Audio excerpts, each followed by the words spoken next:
Welcome back, everyone, to another episode of the Spirituality Out Loud podcast. I am Leslie Seidel, and today I have the lovely Katharina. Katharina Zuleger is a Swiss soul and business mentor for visionaries and soulpreneurs. Her work is focused on consciously navigating the time of fogginess, self-doubt, and loneliness that lies in the start of finding your true colors and authentic voice. Her goal is to help her clients find deep clarity for their business and embody it with ease and joy. Hi. Thank you. Thank you. Yeah, thank you so much for being here. Oh, thank you for this wonderful introduction. It's like, oh, she's talking about me. Wow.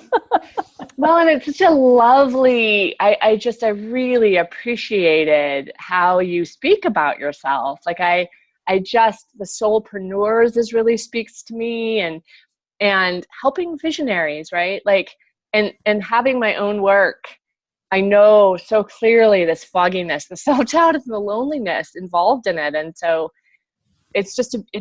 I'm glad that there are people like you doing the work you're doing. Yeah, and it's so funny because when I was a kid, I wanted to be an astronaut and not like a mentor for fog. Yeah,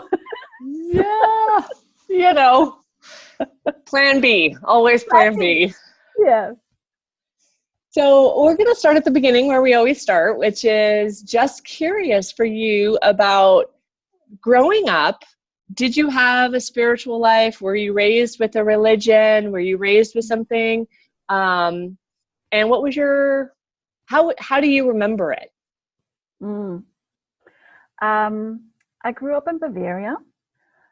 My grandparents were very, very, very Catholic, very religious. You had to go to church, like when you visited them, you had to be there like every Saturday or Sunday in your best clothes. I hated it. My parents weren't so religious, but I always had like this internal spirituality, which wasn't connected to my family, but I remembered parts of past lives. I was deeply connected to nature.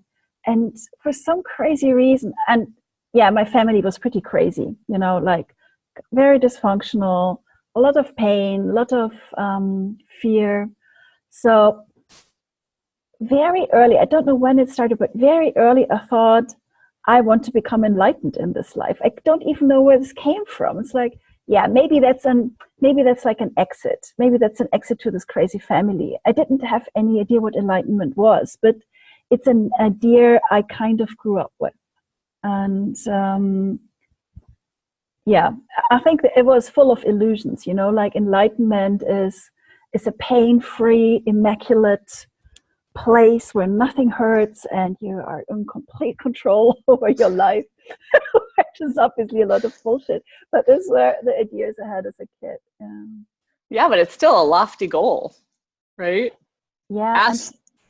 Go ahead. Yeah, I'm sorry. And then, like when I was 10 or so, we had neighbors who were like really seriously, deeply spiritual, and I became their babysitter. And they had this huge library, like Confucius, Lao Tzu, whatever. Like every spiritual teacher was in this library. So when I was babysitting, I was reading through all these books, and when they came back, they had these wonderful conversations with me about the meaning of life and about the pain in my family. And I think they kept me alive, basically. They really kept me alive. Otherwise, I think I would have gone crazy in my family. That's beautiful. So while your family was in pain and turmoil, these teachers kind of came and you got this opening. I mean, now as an adult, looking at the idea of coming home to my babysitter, right? Reading these teachers, I mean, I would be both super excited and kind of like, wow, okay, not Nancy Drew, you're reading this. Yeah, I mean, I wonder, like when they came back from their evening and coming home to a teenager who wanted to talk about the meaning of life, and they probably wanted to have a cup of tea and chill. But I'm like, till today, I'm super grateful for these guys. And I think like we had a contract, like we had a contract that they would help me through my teenage years. That's beautiful. Yeah. So then what happened, right? So you're now in a family where there's a lot of turmoil. You do have access to all of these teachings. It sounds like mostly Eastern teachings, or were there others? Like kind of everything. They followed a specific spiritual path, but their background was huge. Like they were very open-minded. And then when I was in my 20s, I gave up on enlightenment. I felt I need to live first. Like I wanted to have sex. I wanted to have a boyfriend. I wanted to travel. And that didn't like I at this time I thought like when I go for enlightenment, like I need to be ready to sit on a cushion for the rest of my days. And I wasn't ready, so I wanted to live. And it took some while till I consciously really returned to a spiritual path. So I studied, I became an ecologist. I wanted to save the world. Yeah, I worked as a soil scientist, and I went to tons of conferences. And after some years, I hit like a time of deep disillusionment, because I noticed, they have like completely different motives. They don't want to save the world. They want to get the funds for their projects. They want to publish first. They want to become a professor. The politicians want to be re-elected. Like they were on a different agenda. And it was so painful to realize that I'm obviously like super naive, save the trees, save the world. And that was very, very painful, to wake up from my idea of making the world a better place and experience life. Yeah.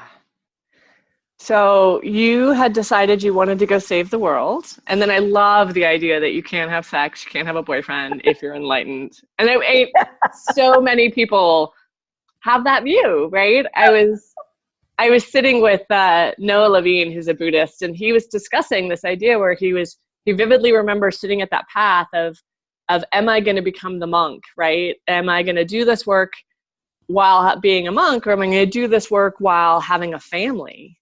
Mm-hmm. Right. And that, in the Buddhism, you're allowed like that, those two options are available to you. And those choices, right? Both of them are hard in their own ways, and both of them are filled with joy. I mean, in some ways, it would be way easier to be spiritual without a 3-year-old, right? Yeah. And in some ways, I'm more spiritual because I have to slow down and notice nature in a way that my son has me do. And so they're all enlightenment, right? And so now you go out in the world gung-ho, and then you get smacked with a lot of reality and disillusionment. So what's next? I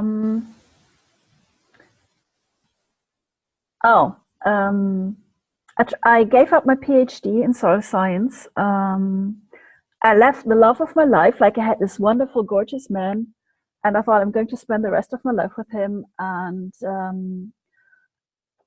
so gave up the PhD, left this guy, traveled to India for a couple of months, and I felt, I need to have a break, and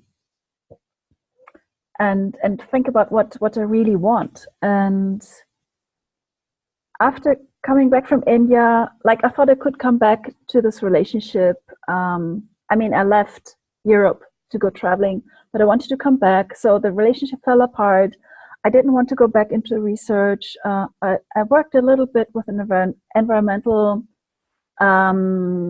company to earn some money, but then I decided, okay, if I can't save the world, if I'm obviously not enlightened, I want to do something that is just fun. And I became a feng shui consultant and interior designer. That was, I met a new partner. He was an architect, and I went into a time of deep, crazy creativity. I was like, the creative part was very joyful, was very, very successful. And the relationship was super painful.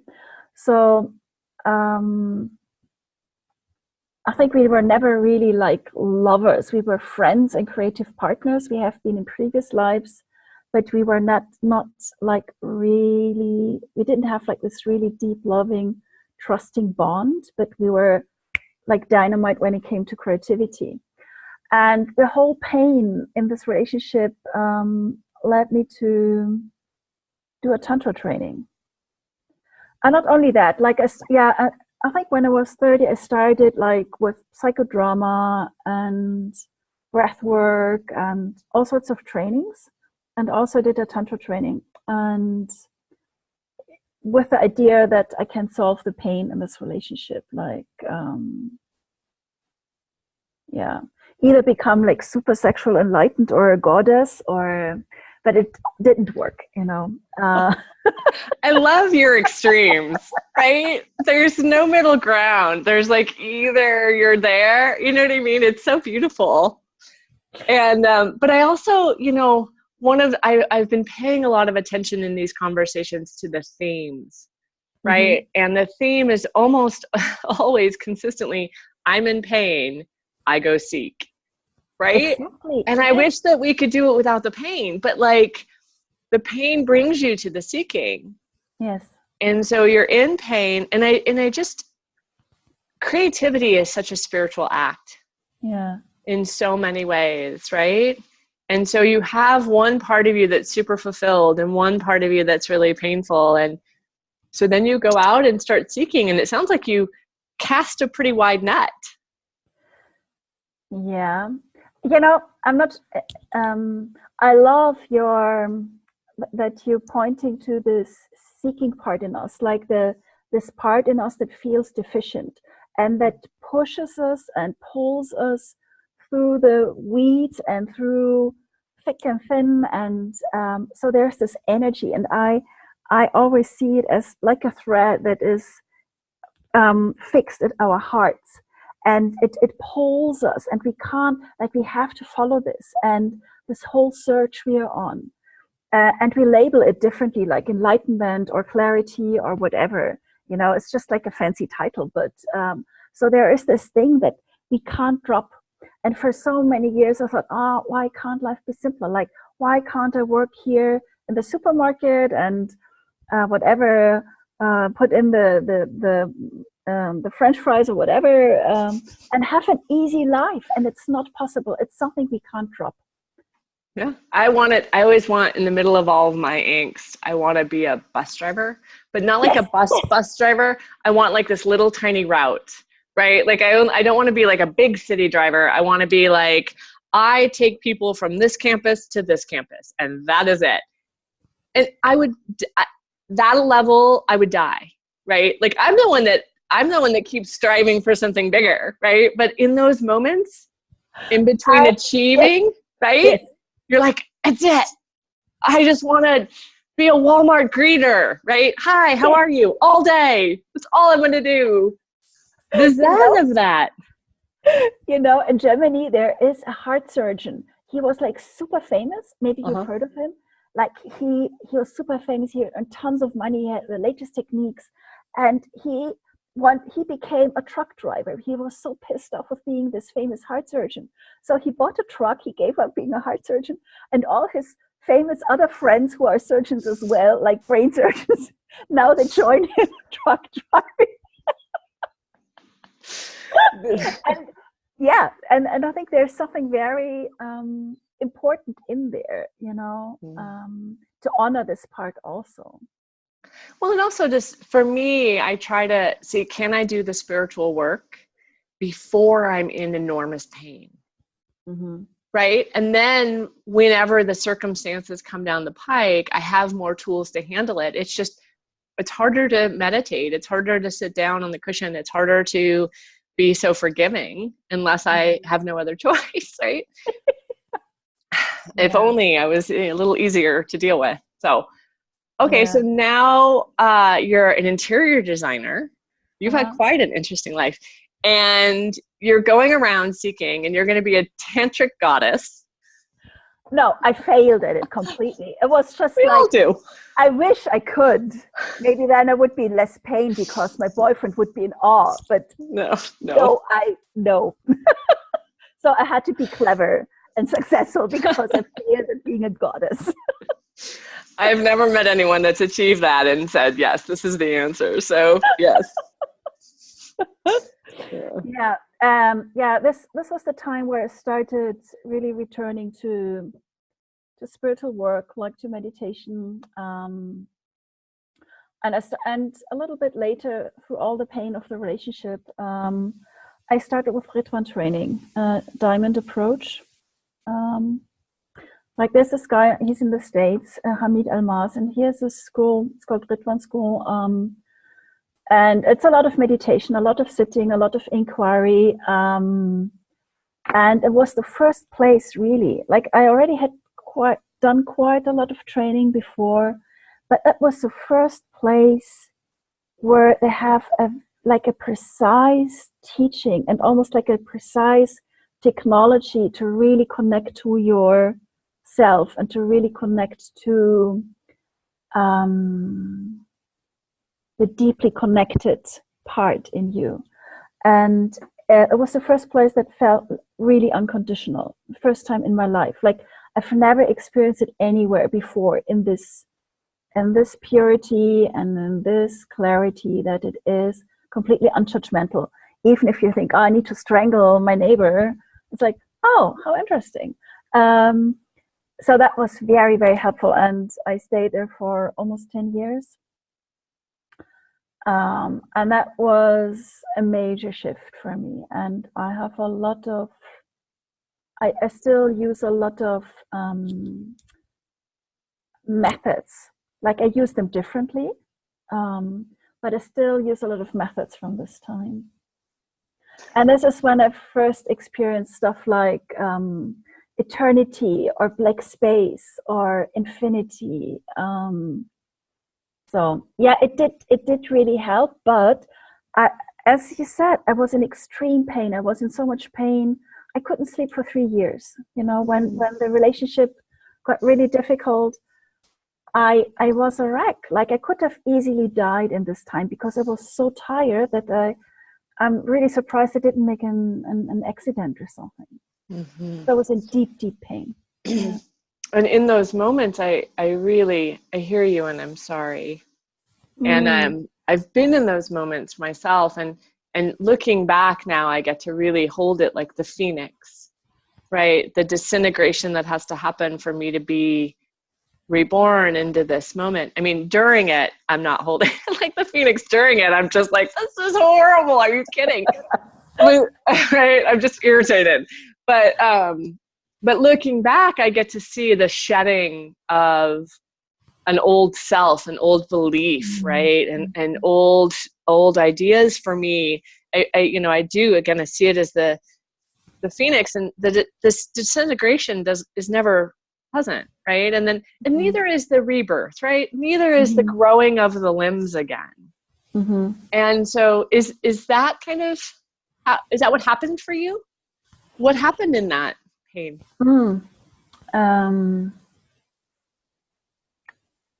I think what always happens in those times, it's actually, I think, absolutely beautiful, but deeply difficult, is growing out of old identities, like growing out of the identity that we are powerless, for example. Like my 3 biggest issues I had to grow out, and I'm not saying that I grew out completely, but these are like the core issues in my life. Is I don't have power, I don't have worth, and I don't have a heart. So these are like the core beliefs I grew up with, and I think we can't find clarity, or we can't find peace, or we can't find connection if we hold on to these dysfunctional core beliefs. And so it's actually something beautiful to realize, wow, I'm a much more powerful being. But to hold on to the identity or to let go of this identity is so fucking hard. And maybe, I wonder what your perspective on it is. Like, why do you think it is so hard to give up an identity that makes a relationship dysfunctional? I mean, it's the leap, right? And I come back to this idea of this leap of faith, and because the only way I can let go of this is I have to jump into something I do not know. Mm-hmm. And I don't know that. And the amount of trust that this has to be so painful and so horrific that I have no other choice, it's conflicting fears. Yeah. And this pain has to be more than this pain. Mm-hmm. And so for me to let go of this idea, you're asking me to jump into what I see is an abyss. Yeah. And I'm looking around, and you can't promise me it's going to be okay. You know what I mean? And like, so that is terrifying. And the thing that's so interesting, and I'm curious to hear your point of view around this. I've done this. I've now done this leap over and over again into the abyss. And still today, when faced with that leap, I'm like, I don't know. This doesn't sound like a good idea. Is there something else? Is there something, you know what I mean? I go searching for any other answer. Even though I know the freedom is in there. And I have been caught over and over and over and over and over again. So it feels like survival to me in the moment. Those pieces, I think that we took our ancestral flight and fight, this tiger's about to eat me, and the relationship turns into that tiger about to eat me. Like, do I leave? Do I, Is that hold true for you, Yeah, I like this image. And so it's still a leap. It's still a leap into unknown, which, when I go to people's Facebook feeds, when I look around at you at the restaurant, at you out in public, it doesn't look like anyone has to do this, nor are they. And it's just not true. It's one of the reasons I'm doing this podcast. I need to hear that you had to do that leap too. Yeah. And that your spiritual life looks just like mine, even if I didn't do the diamond method, or I'm not Catholic, or I'm not Christian, or I'm not whatever. We're all doing the same work. Absolutely. Yeah. So did you take the leap? Is that how you feel it? Yeah. It's funny because in the diamond approach, people talk a lot about the abyss. It's like a term. And when I moved into the abyss, like into a big abyss, or some people call it like the dark night of the soul, or when I really had to face my identities, it was a slow process. Like I didn't jump. I don't think anybody jumps. It's more like, no, I don't want to. Right? Yes. And it was like a time of 2 or 3 years where life felt like an endless desert, like everything felt completely dry and empty and flavorless and meaningless, and like even the air I was breathing felt like dry. Everything felt so dry, and everything that was exciting before had lost its luster and its freshness. And it's like, oh yeah, I remember it was exciting. I remember that used to be fun. And with not knowing who I am anymore, all the fun disappeared, because all the fun was so related to the identity I had. Like, oh yeah, I'm a person who is da da da da dum, and the whole thing didn't compute anymore. So yeah, that was one of the first conscious sleeps where I watched it, and I did write a lot in my diary and observed it, and I knew from others like what is happening, so that was helpful to say, okay, I'm not super crazy. And I had a second leap,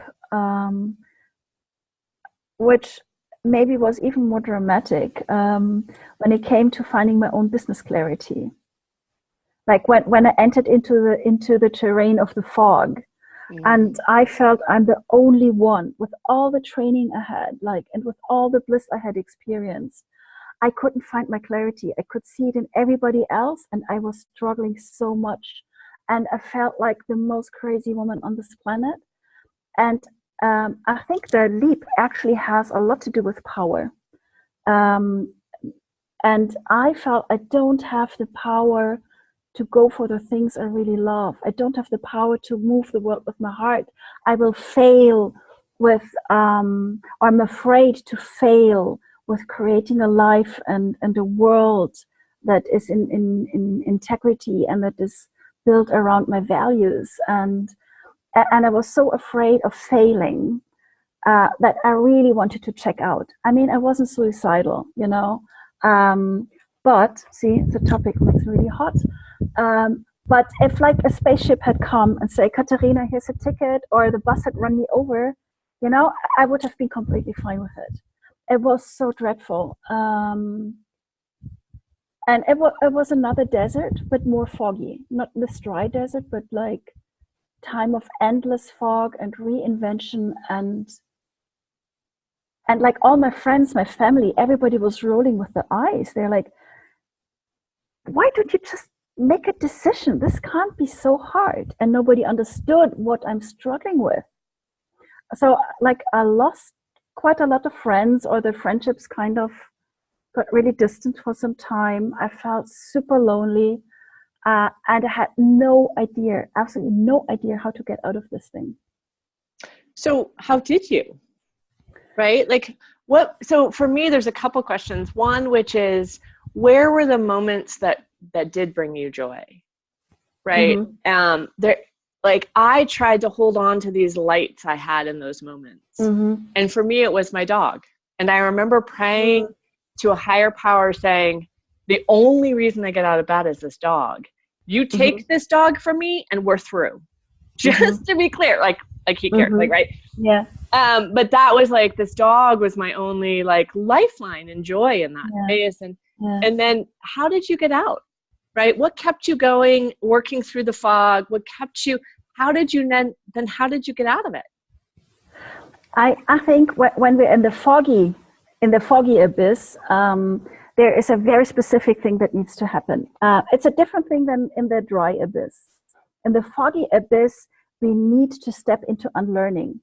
That's crucial. Like we need to drop everything we learned from everybody else. And we try to hold on like, oh, what did Louisa Hay say? And what is he saying? And maybe it's a sign of that. And maybe I should get an Akasha reading, or maybe I should check my horoscope, or so we avoid, we resist completely to step into our own wisdom and trust our own intuition and follow our own vibe and path. So we cling to all the stuff, like you want the safety. And like, I think like, you know, like in the cinema, like a cliffhanger scene, like the guy is holding onto the cliff and there's like 10 fingers and the guy's like, cling, cling, cling. It's literally like, okay, maybe I hold on to Akasha, and maybe I hold on to yoga, and maybe, no. So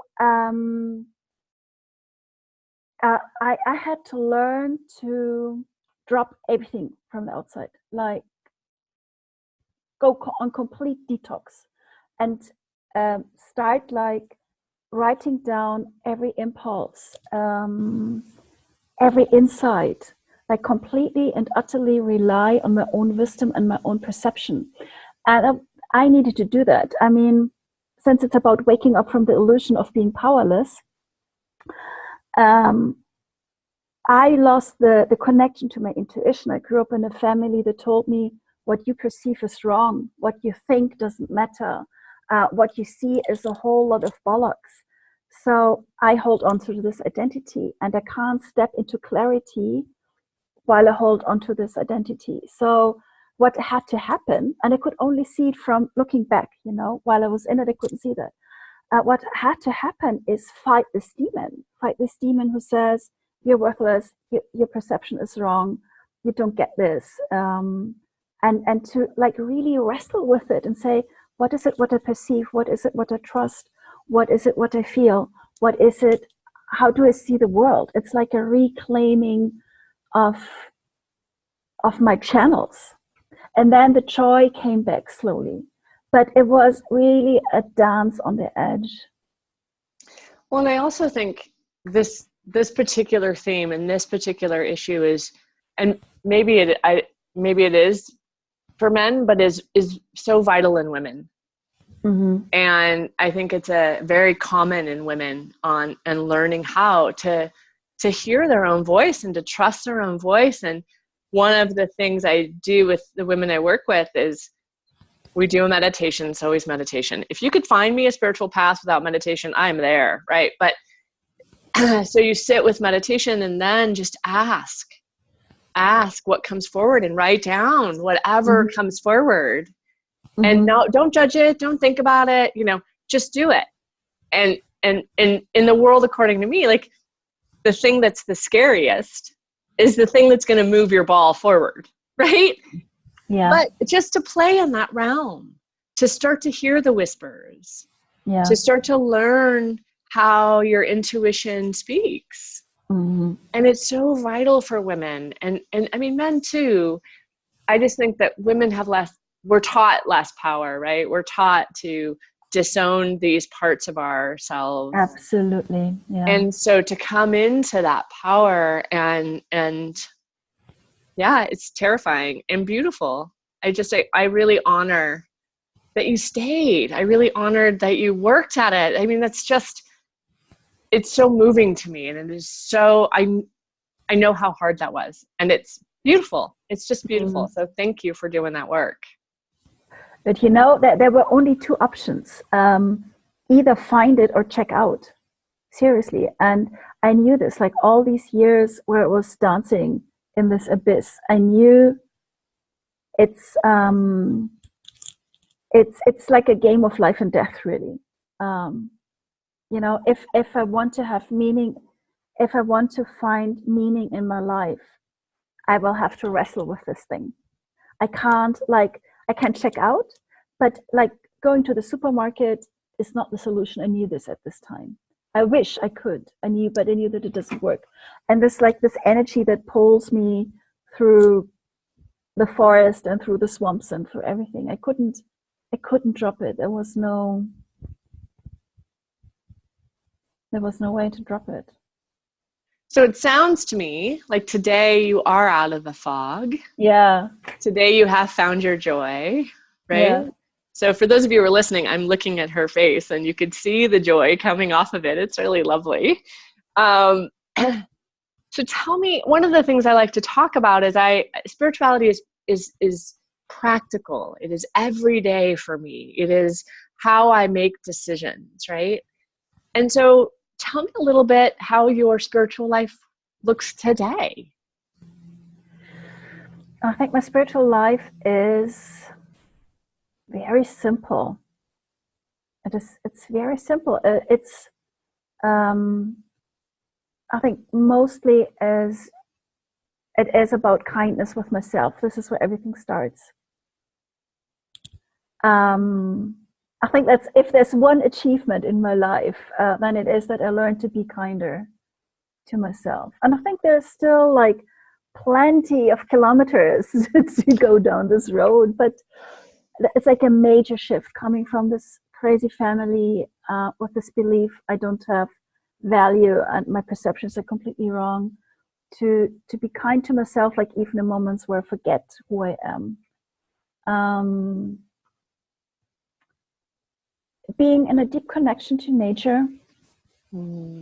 I try to talk to my spirit guides.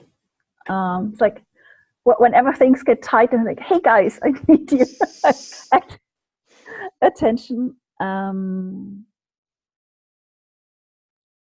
I try to follow my intuition on a much more radical level. It's like, no, it doesn't feel right. I'm not going to do that. And what is probably the most joyful thing for me is to be able to to help other people through this fogginess, because I see it's about business, but basically it's about liberation.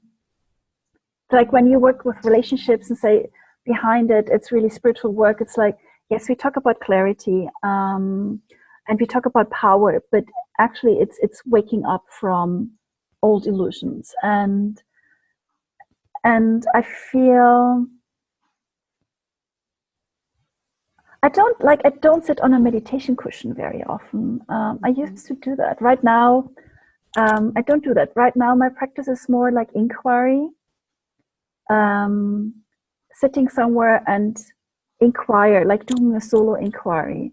I might talk to my guides, like even aloud, like, hey, I need to tell you something. And while I talk, I sink deeper into my own wisdom, like I sink back into my own source.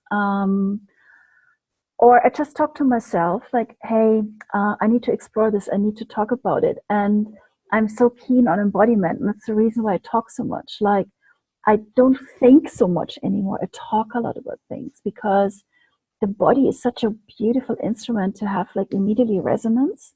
It's like, oh, this feels true, this feels expansive, or actually there's this whole lot of a waffle. It's like mind fuck, it's not real. I can feel it when I talk about it. Yeah, and I don't know. I think that's kind of my spirituality. Yeah, it's beautiful. Thank you so much. You're welcome. I gotta say, it's been such a pleasure getting to know you, and it's such a pleasure hearing your story. Thank you so much for spending time. And if you want, tell everyone where they could find you if they are so called to. Oh, my homepage, Katharina, Katharina. What is it? Slash? What was the slash? Yeah. Zuleger, which is, and you American guys, you have like Z, like a Z. Yes. How do you pronounce that? Z. Z? Yes. ULEGER.com. Perfect. And all of that will be in the notes. So if you go to coachleslie.com/podcast, you'll be able to find out ways to get a hold of you. And and I'm so excited. Thank you so much for sharing this time with me. Wow. I really enjoyed our conversation and the open space you created for the both of us. It was a beautiful time. Absolutely. Thank you, Leslie. You're welcome. Bye. Bye.